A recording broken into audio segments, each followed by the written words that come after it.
So tonight we're going to talk about the pilot for Knights of Guinevere. This is the new show created by Dana Terrace, who was the creator of Owl House. This is also created by Zach Marcus and John Bailey Owen.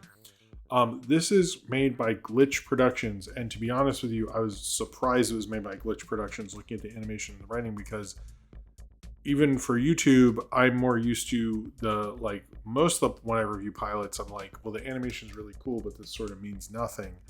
And I do feel like that most of the time, like, story takes a backseat to the animation, which is cool to look at, but it means gobbledygook. Most of the time, the story is not as important. However, Knights of Guinevere, although I'm not saying the animation is bad, it's not bad at all. It's clearly someone who understands how to use that animation to tell a story. Now, obviously, she worked on Gravity Falls and DuckTales and created Owl House, and is a very seasoned, smart animator. And also went to the school I went to, which I'm sure I mentioned in my Owl House episode 1 reaction video, and I'm definitely repeating myself. I'm 100% sure, but hey, I didn't know. She was definitely there when I at least worked there, so I probably walked by her and said, "Get out of my way." And she said, "That guy sucks." No, I don't remember her at all, but I'm sure. I think I projected for her animation history class, maybe. Anyway, I have an icebreaker if I ever meet her, I guess. This is interesting. I do think I've watched so many theory things and theories about Disney, which I do think this is sort of about, and all that stuff. But I think this is definitely a very original, interesting idea. It very much reminded me of the movie Robot Carnival in a lot of ways. But what it really is, and I also want to say, I give a lot of props to Glitch for making something like this. This shows me like they are actually interested in doing different things with animation. I thought they were very just into their own shit, and the fact that they're able to, I think it shows a lot about a production company if they're like, I think the Gaslight District and Digital Circus, like that, those seem like the same studio. This is like, well, what if you do your own thing? And I think that says a lot about them as producers, that they're able to do something else. However, what I wanted to really say about this is I like the idea of it, and this got me more interested. Like, I would watch another episode. Maybe I'll do a review of the second episode after that, because I found it really interesting, and like, I get why people would make all these crazy theory videos, which there's a whole industrial complex of that. But I think part of me was like, let's see where this goes.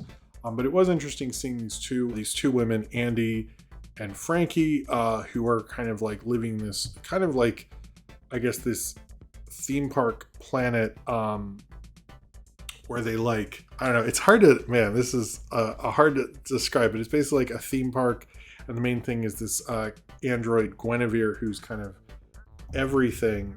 This sort of like semi like the Mickey Mouse. It's called Park Planet, this planet spanning amusement park that's huge. But it's sort of like the people who work at the thing are stuck on the planet and kind of stuck in the economy and are kind of hopeless within it, and all seem to have this, like, people keep mentioning blue lung or something like that. But basically like an economy ravaged by this theme park, which is mainly there for the rich and the wealthy and the powerful, and keep going as memories to the past. In fact, the only thing that I found interesting about the theory of it was they keep talking about Frankie and Andy talk about how when they were kids they saw this Guinevere robot, and they find an android, obviously, and they're trying to work with it. And then when the Guinevere robot wakes up and sees them, they see them as children, which I actually think says more about Disney than everyone's like, oh, that's supposed to be Walt, that's supposed to be this. And I'm like, I don't know, because it's so early days, but the one part that I was like, oh shit, that is an indictment of Disney, is the part where the robot sees them as kids. Because I do actually believe one of the biggest things, the complaints about Disney, and almost every time I've done a Q&A at a con, it's been a while, but this question came up multiple times, like, when do you think Disney would do adult animation? And they don't.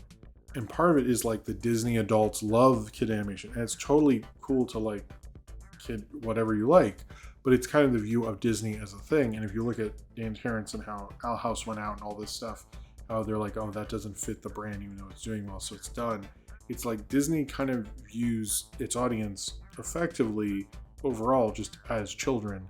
And I think it's like how the view of the parks, how the view of the movies and the animated movies and everything is to view you as children, basically, not as anything else, and how that endangers all of us culturally to have our biggest manufacturer of both animation and film and everything in certain years view us all basically as immature, and how that hasn't serviced us all. And how that doesn't service them because they're working there and they have real needs as people, and they're not being met because they're viewing them as immature. But I do think that part was the most telling part. The other parts, I was like, I think she's sort of going on her own shit, which I think is totally cool. She has not confirmed any of this Disney stuff ever, but that was the only part I was like, oh, that actually says something. That hit me, actually. But the rest of it is like definitely a lot of world building. I actually want to see where this goes. I don't think they played all of their hand in the first episode.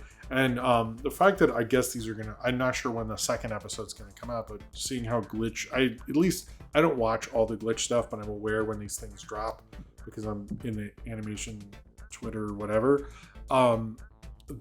This I was interested in. This very much in the post Avatar, The Last Airbender kind of thing of like building stories, and like this didn't feel like a kid show, but it felt like sort of like in that. I do really think it's a really fascinating show, a really interesting show, and I really like the interesting world of it. But it's also like the capitalism we live within, you know, the whole idea of that none of these people like what they're in, but they're stuck within it and they're trying to find a way out of it or to prosper within it. And I think that to me was like more of a thing of capitalism and the system we're all stuck within, you know. And I think that was honestly a really smart thing. I sort of got that from Owl House, but I didn't watch as much Owl House as the rest of you. But I do think this is a really fascinating show. I'm actually more intrigued by this than the Owl House first episode. Like I was like, when the second one comes out, because I know they're going to come out probably slowly, I guess. I don't know if there's a release date. I'll check it out. Like it's a half hour. Why the fuck not? I kind of like where it's going. It semi reminds me actually of the beginning of Force Awakens, which maybe that's a Disney thing. I don't fucking know. I liked this first episode. I thought it was a really cool thing. It very much says that Glitch Productions is pro animation in general, and I think it says a lot about them as a production company.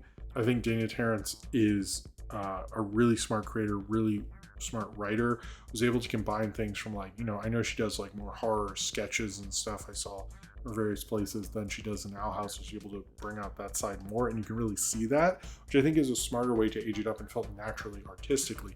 It didn't feel like, I think oftentimes the problem with animation, and Glitch does this a lot too, is their natural reaction when they get to do a more adult thing is to sort of overreact and like have everybody say fuck and like go too hard on the sexual stuff, or, you know, Ralph Bakshi's whole shit there.